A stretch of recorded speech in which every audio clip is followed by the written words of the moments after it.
Hello friends, मैं विनीत तिवारी और आज का वीडियो मेरा हायर एजुकेशन में जितने भी लोग इंटरव्यू दे रहे हैं उनके साथ साथ जो हमारे चैनल पे नेट और पीएचडी के सब्सक्राइबर हैं उन सब के लिए बहुत ही ज़्यादा इम्पॉर्टेंट है। जी हाँ, आज का वीडियो है प्लेगरिज्म के ऊपर। इसके पहले जो वीडियोस मैंने क्वेश्चंस के बनाए थे कि हायर में इस तरीके के क्वेश्चन पूछे जा रहे हैं, उसमें एक प्रश्न मैंने बताया था प्लेगरिज्म का।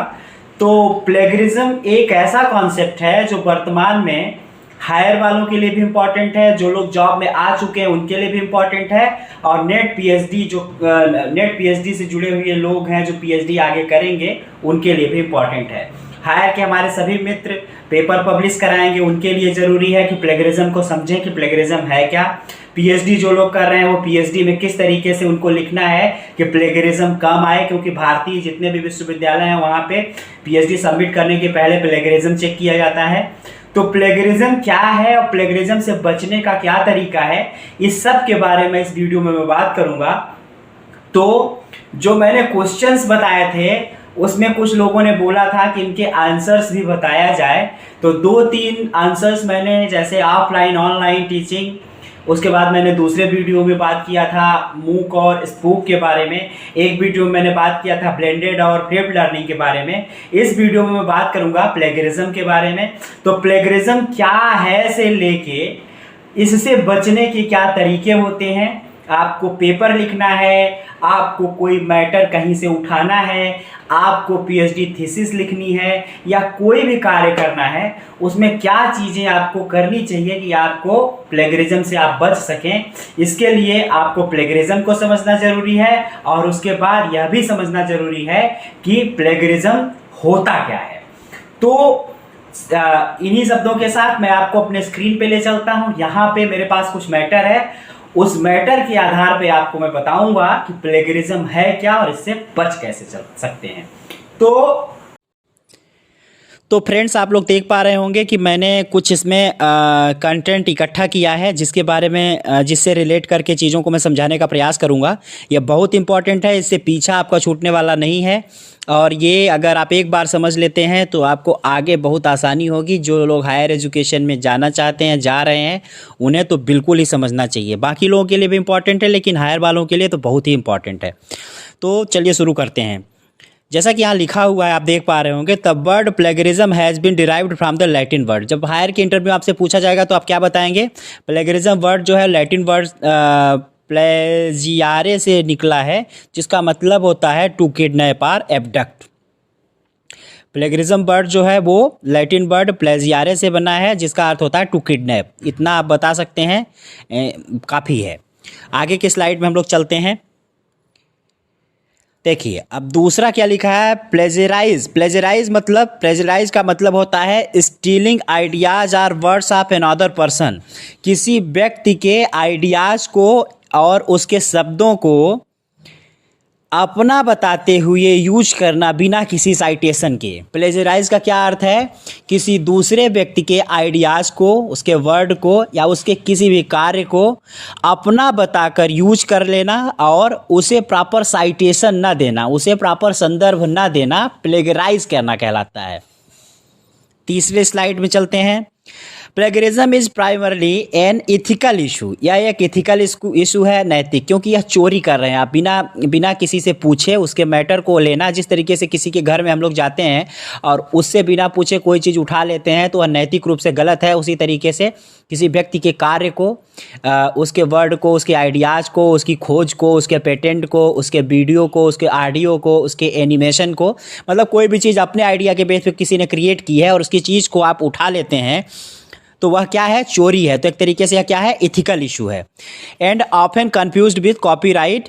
तो कॉपीराइट के साथ एक कन्फ्यूज होता है। इसमें कॉपीराइट वाले वीडियो में मैं आगे बताऊंगा कॉपीराइट क्या है। इसमें बस इतना समझिए कि प्लेगरिज्म एक इथिकल इशू है, क्योंकि इसमें चोरी की जाती है किसकी? साहित्य की, टेक्स्ट की, वर्ड की, ऑडियो की, वीडियो की।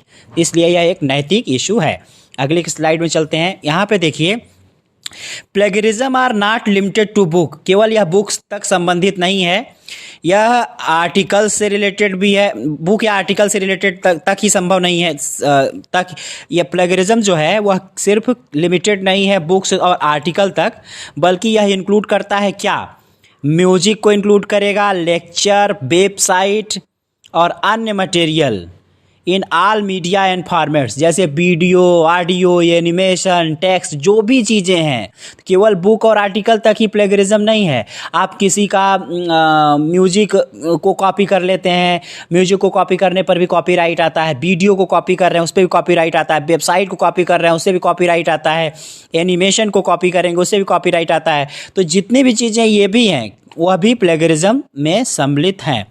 मल्टीमीडिया में देखिए, इसमें लिखा ही हुआ है the multimedia such as visual, graphics, animation, video, audio, यह सारा कुछ डिजिटल कंटेंट जो है ये सब प्लेगरिज्म के अंतर्गत आता है। आप बिना उससे पूछे, जिस व्यक्ति का मेन रूप से उसने क्रिएट किया है, उसका अपना है, उससे बिना पूछे अगर आप उस मैटर को उठाते हैं और यूज करते हैं अपना बता के, बिना किसी साइटेशन के, बिना किसी रेफरेंस दिए हुए, संदर्भ दिए हुए, तो आप प्लेगरिज्म में आते हैं। आगे हम लोग नेक्स्ट स्लाइड में चलते हैं।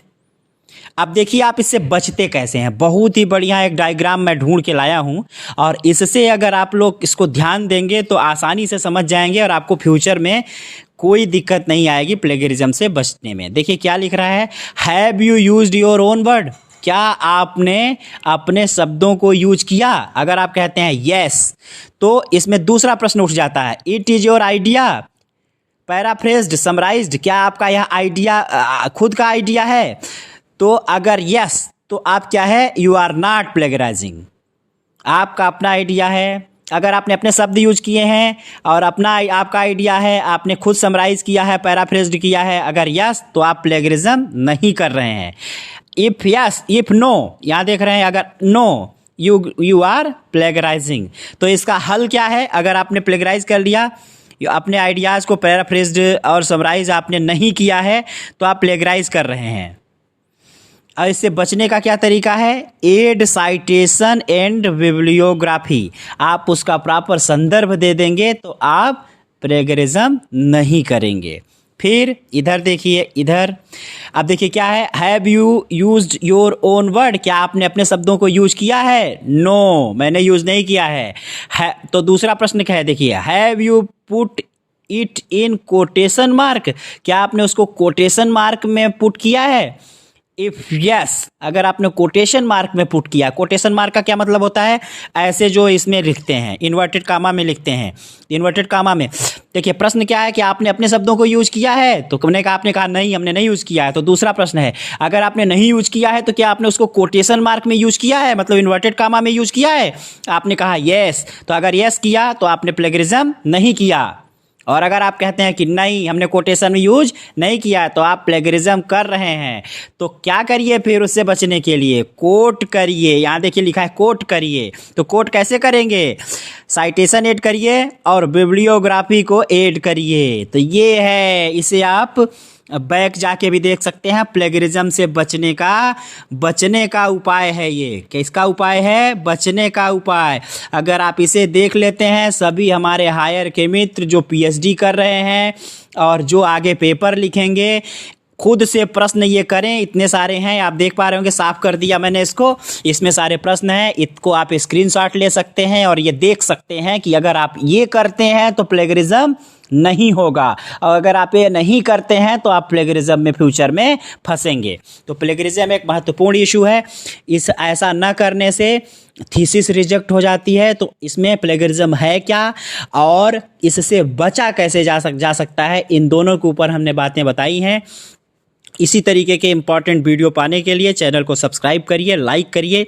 इस वीडियो का लाइक का टारगेट है, आप लोग कम से कम 500 लाइक तक पहुंचाइए। मैंने बहुत मेहनत करके इसमें कंटेंट ढूंढ के चीज़ों को ला के और समझाने का प्रयास किया है। अगर आप लोगों को वीडियो अच्छी लगती है तो इस वीडियो पे 500 लाइक का टारगेट है।